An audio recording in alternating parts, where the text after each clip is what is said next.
Thanks for joining us. I'm Megan Roberts. We begin tonight in the Northwest Territories, where teachers say violence in the classroom is becoming an increasingly serious problem. And new workers' compensation numbers show just how often educators are being hurt on the job. Violence-related claims from NWT education staff have been climbing for years, and the teachers union says many incidents aren't reported at all. Back in the early 2000s, the Workers' Safety and Compensation Commission was only approving about 2 violence-related claims a year from education workers. Those numbers have steadily climbed. They dropped when schools closed during the pandemic, but have since risen above pre-pandemic levels.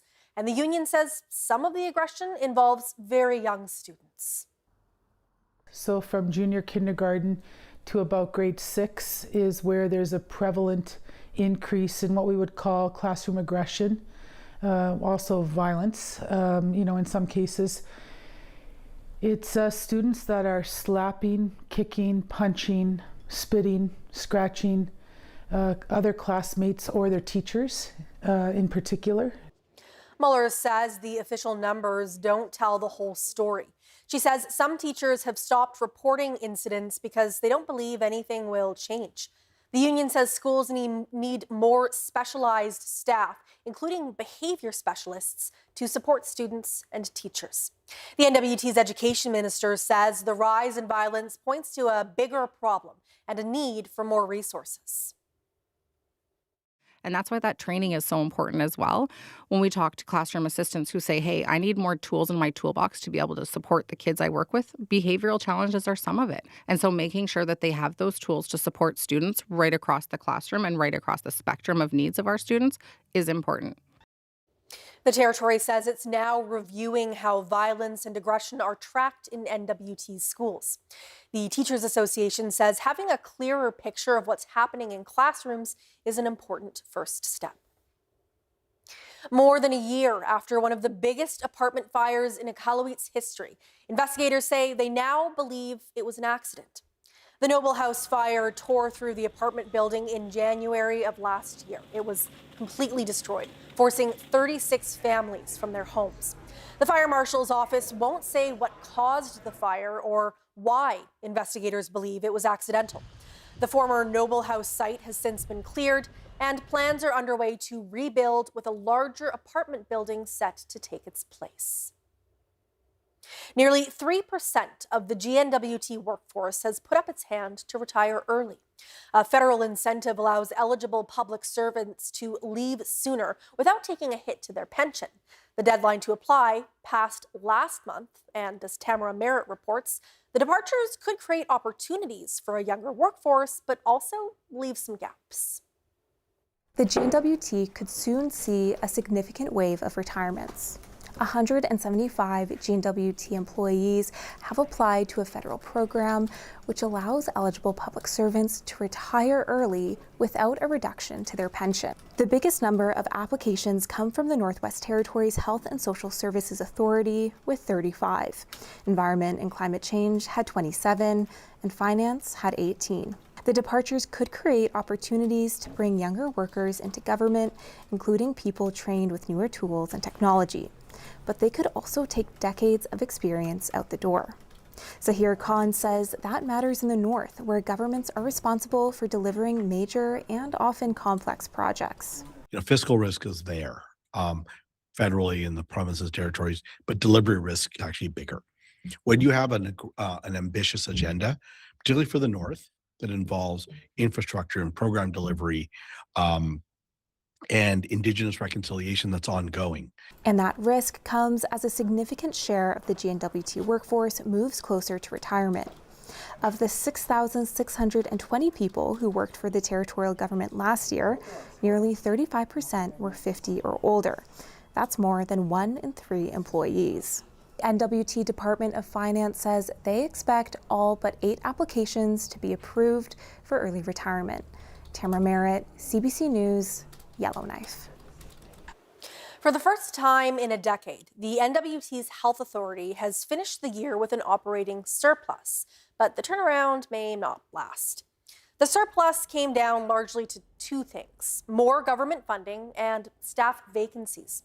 The health authority received tens of millions of dollars in additional territorial and federal funding, but some of that was one-time money. And while medical expenses jumped by $21 million, staff vacancies meant the authority spent less on salaries and benefits. CEO Kim Riles says keeping positions vacant is not a strategy to save money.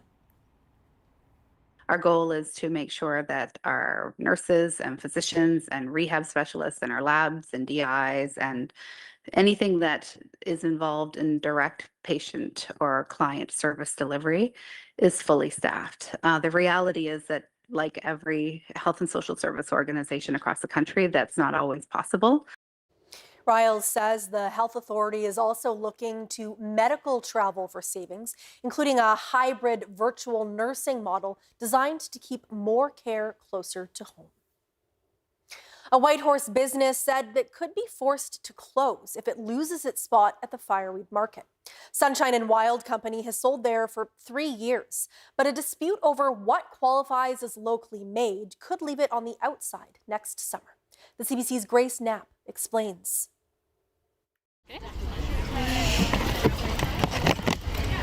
Sunshine and Wild Company has sold eco-friendly clothes at the fireweed market for the past 3 years, but technical rules and regulations may force them out next summer. Co-owner Anika Phillips says about 80% of their sales comes from the market. We're working really hard to diversify that. We have a team that's working with us. We have a project manager that's helping us leaps and bounds. But realistically, being in the north is great, but it comes with some limitations, like storefronts or malls or any rental space. So if we can't diversify our income the way that we're trying to, and if we aren't permitted to continue being at the market, we would close. Market guidelines say vendors must add significant value to the products they sell. The president of the market board also says vendors must be the artists behind the work. This market is for makers, and the one piece of creativity or handmade component that's coming through their work is commissioned by another artist. The co-owners do not hand make their products, but they are involved in the design process. Phillips says supporting other business structures could be beneficial. I think if you stick really hard to like maybe whittling spoons or beading earrings, which are great things, you will cap businesses who have the potential to employ other people, who have the potential to grow, and to be really a launching platform in the north. So I think that's really important. Sunshine and Wild Co. hope to secure a spot next year. Sadhu says the board is currently reviewing the situation. Grace Knapp, CBC News, Whitehorse. And concerns about the future of businesses and jobs are playing out on an even larger scale across Canada. Members of the country's largest private sector union gathered outside Parliament, demanding the federal government protect Canadian jobs as the trade war with the Trump administration escalates. We're now learning more about why last week's trade talks failed. Kate McKenna has that story. Protect Canadian jobs! Protect Canadian jobs! Hundreds of uniform members took to Parliament Hill. This is the fight of our lives. Expressing solidarity with Canadian workers. We are in an economic war. And when you're in an economic war, you come together. And anger with U.S. President Donald Trump. We are not going to sacrifice one Canadian job for a president who thinks that signing an agreement is just the opening bid to his next shakedown. I don't think he wants to be the president of USA. He wants to be the president of the world, and we're not going to let him be president of Canada because we don't have president, we have prime minister. Though many in the crowd expressed concerns about what comes next, some workers thought walking away from the negotiations was the right move. The things they brought to the table at the last minute were just unacceptable. To try to dictate how one country is going to do business with other countries is highly unacceptable. Walking away was the right decision. And if that's going to be the attitude of the Americans at the table, what's the point of being there? Speaking for the first time since leaving the negotiating table, Canada's chief negotiator Jenna Charette spoke to CBC's The House, saying between last Tuesday and Friday, a deal was within reach. When I think back to those hours, I thought that we had the outlines of a deal, to use President Trump's terms. But she denies U.S. Commerce Secretary Howard Lutnick's claims that Canada demanded lower tariffs for some trucks only in the final hours. It's true that Canada raised medium and heavy-duty trucks at 4 o'clock on Friday afternoon. We also raised them on Monday, Tuesday, Wednesday, and Thursday. Janice Charette says she believes Canada's negotiating team did everything they could, leaving no stone unturned. She says she's proud of their efforts and has no regrets. Kate McKenna, CBC News, Ottawa. The trade debate is also bringing Canada's governments together in the north. A dozen federal, provincial, and territorial ministers gathered in Iqaluit on Thursday, looking for ways to break down trade barriers and make it easier for Canadians to work across provincial and territorial borders. Liam Baker has that part of the story. Those in attendance included Federal Trade Minister Dominic LeBlanc and Nunavut Trade Minister Craig Similuk. The ministers agreed to speed up efforts to reach an agreement in principle by this fall towards legislation that would create a common Canadian market and support labour mobility. Ministers also ratified a Canadian Free Trade Agreement to allow skilled trades workers to move more easily across the country, an expansion of the Canadian Mutual Recognition Agreement so businesses can more easily operate across provincial and territorial boundaries. The federal government says work on construction code harmonization and approval practices for building materials and prefabricated homes is also underway. They're also working to change slaughterhouse rules to allow trade of low volumes of traceable red meat between provinces. Amongst all provinces and territories, only Quebec was not present at the meeting, with the election period there kicked off. Liam Baker, CBC News, Ottawa.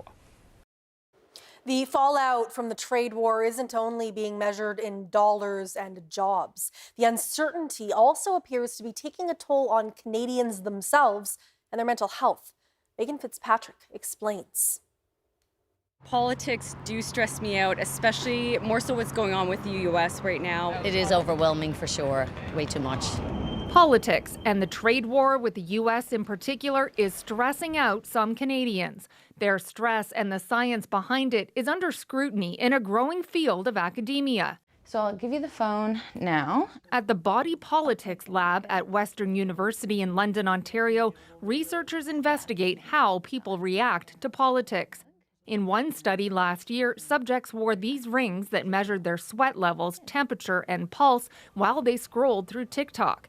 Researchers tracked their physical and emotional responses to content, including political videos. When people did get these videos on their feeds, they were more likely to report feeling negatively afterwards. The lab's founder, Amanda Friesen, says these kinds of studies are showing the health impacts political stress can have. Looking at things like loss of sleep, loss of appetite, general just sort of negative emotions, periodic depression.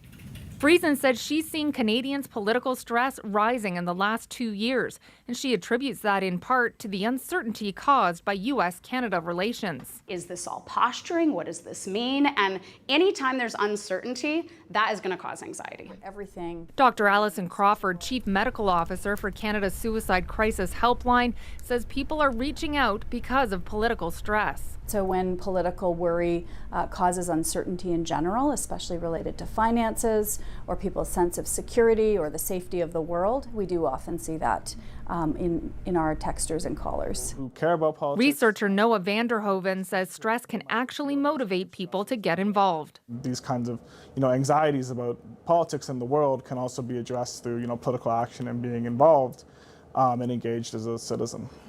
Experts say the prescription for political stress could also include consuming news and social media in moderation and only engaging in political debates if they're constructive and meaningful, and preferably if they're in person, not online with strangers. Megan Fitzpatrick, CBC News, Toronto.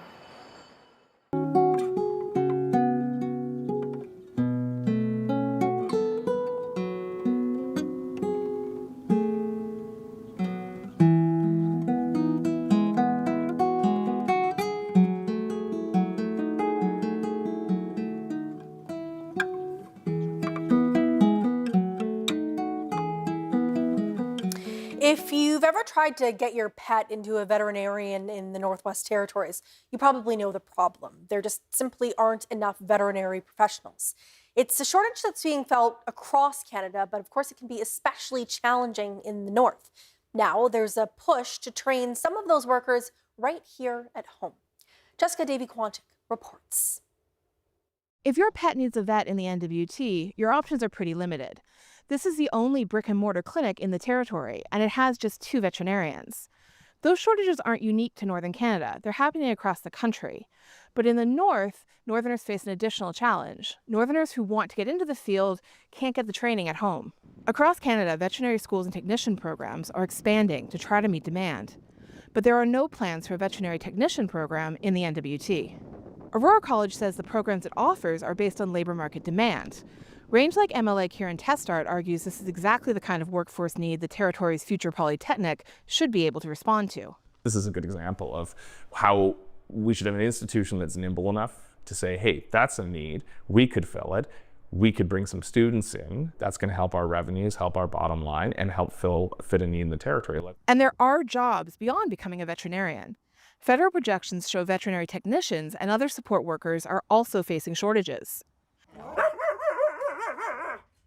NWT SPCA Executive Director Nicole Spencer says her organization would hire a vet tech, and she believes more local training could eventually help bring veterinary care into smaller communities. We would hire a vet tech. Hopefully we get another vet clinic. They could hire a vet tech or 2, right? Or 3. There's lots of dogs here. There's lots of cats here. And then maybe there could be a regular clinic going into communities. And there may already be Northerners interested in doing the work. Dr. Caitlin Denroche owns Aurora Veterinary Hospital, the territory's only brick-and-mortar veterinary clinic. She says young people regularly tell her they want to work with animals. The problem is figuring out how to get the training without leaving the north. I've had a lot of, especially younger kids, tell me they're interested in veterinary medicine, but they don't know where to start or they can't travel very far. Sometimes that's a limitation. And if we could involve some form of animal education up north, I think it would be really beneficial. For now, Northerners who want that training still have to leave the territory to get it. Advocates point out if they could offer it closer to home, it might help more people get into the field and help address a shortage that's already being felt across the NWT. Jessica Davy-Quantick, CBC News, Yellowknife. In Dawson City, Yukon, there's a push to bring back life into some of the town's historic buildings. The School of Visual Arts and Parks Canada put on a print and publishing program in a unique but fitting venue, the Dawson Daily News building. For 3 weeks, students learned the art of letter pressing using equipment dating back to the early 1900s. Chris McIntyre tells us more. Anyone who steps foot in Dawson City is instantly taken back to the days of the Klondike Gold Rush. Many of the town's buildings from that time are still standing, some with a slight lean. Over the years, Parks Canada has come up with ways to breathe new life into some historic buildings, including turning the town's old mortuary into an escape room and allowing couples to say I do in the iconic Palace Grand Theatre. Between 1901 and 1954, this is where newspapers were published. Now, the school is using the original equipment to teach the art of letterpressing to a new generation of print enthusiasts. The course instructor says, in an age where AI generation is taking over, this program teaches students how newspapers were created before modern technology. That's something we're working through in the course, is why does it matter to use this old form? Why does it matter to make things really slowly and to spend a lot of time thinking about composition, thinking about color, thinking about paper, and the technology really slows the process down and you get to learn a new method of composition. And I think those are the things that make it exciting, is that it's not just about efficiency. It's not about the fastest way to get something done. It's about how can you work with the material and make something truly unique. Each plated press here was used when the Dawson Daily News was in its prime back in the early 1900s. Over time, Parks Canada restored these presses, making them functional again. We're trying to responsibly use the items in modern day context in order to preserve the art of historic printmaking, and also have sort of an object intended use community stewardship attitude towards the artifacts. Cliff says that's the attitude she wants to see reflected not just at the Daily Dawson News building, but everywhere in Dawson. It's one thing to be a static museum or part of the streetscape, but I think when we actually animate the spaces and we get people inside them, then the community at large and the public has a truer appreciation of what it takes to maintain these buildings. The program director for the School of Visual Arts says this is the second year the print and publishing program used the Dawson Daily News building. She says people had to join a wait list this year because the course is so popular. This has been a long time. We've been working on this a long time, and it's been like a practice in mutual trust, building your relationships, being able to access parks, not only the building, but some of their assets and belongings. And so I think our focus now will just be to try and stabilize this. Parks Canada continues to look for innovative ways to revive these historic buildings. It says it's always open to receiving proposals from the public. Who knows, maybe your next idea could be the idea that brings life to one of these buildings. Chris McIntyre, CBC News, Dawson City. Millions of dollars are going directly into Northern-led research. It puts more control over what gets studied into the hands of Northerners. ArcticNet is investing $9.3 million in 13 Indigenous and Northern-led research groups through its North by North program. The CBC's Toby Utuk has that story. Philippe Archambault is a scientific director at ArcticNet, a nonprofit organization supporting northern research. He says the money will help Inuit and other researchers pinpoint their priorities, and that work should be led by people in the north.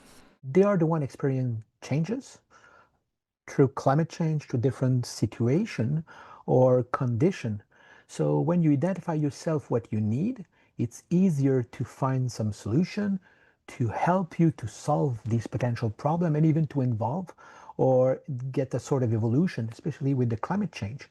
Nunavut Research Institute, the science hub for the Nunavut Arctic College, is one of the funding recipients. Jamal Shirley is the Director for Innovation and Research. He says he's delighted and grateful for that funding that will last for 3 years. The funding we receive from ArcticNet will help us further develop that capability and allow us to do new research projects that build on our trichinella detection service that we provide to Nunavut. NRI is the only lab in the territory that does wildlife parasite detection. Shirley says the funding will also help enhance their public research portal called iservik.ca, create research training module for Nunavut, and guide researchers on ethics and relationship building with community partners. Toby Utak, CBC News, Iqaluit. A team of scientists is heading deep into the Arctic, where they will spend 8 months frozen into the sea ice. Their mission is to track how human-caused climate change is changing the ice beneath them. A 12-member crew will use this aluminum saucer-shaped ship called the Terra Polar Research Station. It'll attach to the ice and move with the currents around Northern Europe and Greenland. The chief researcher on the ship says even though the vessel won't pass through the Canadian Arctic, its findings could still benefit the region. So what's happening here down the line has an impact on Northern Canada, and it even has an impact on the rest of Canada and the rest of the populated temperate areas. So it's not just in the Arctic that we have these changes, and that we have an impact of climate change. The mission is set to be the first of 10 polar trips by the station over the next 20 years. The Nunavut Sport Federation is announcing the first ever inductees into the Nunavut Sports and Recreation Hall of Fame. The honor is being given to Jordan Tutu and Atima Hadlari. Tutu, originally from Rankin Inlet, was the first ever Inuk hockey player in the NHL. The late Atima Hadlari is being inducted posthumously for his work to preserve and promote Arctic sport throughout the territory. The Hall of Fame aims to recognize people who have made significant contributions and lasting impact on sports and recreation in Nunavut. The induction ceremony will take place in October in Iqaluit.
And that is Northbeat for tonight. For news anytime, go to cbc.ca/north. Thank you for watching. I'm Megan Roberts. Have a great weekend.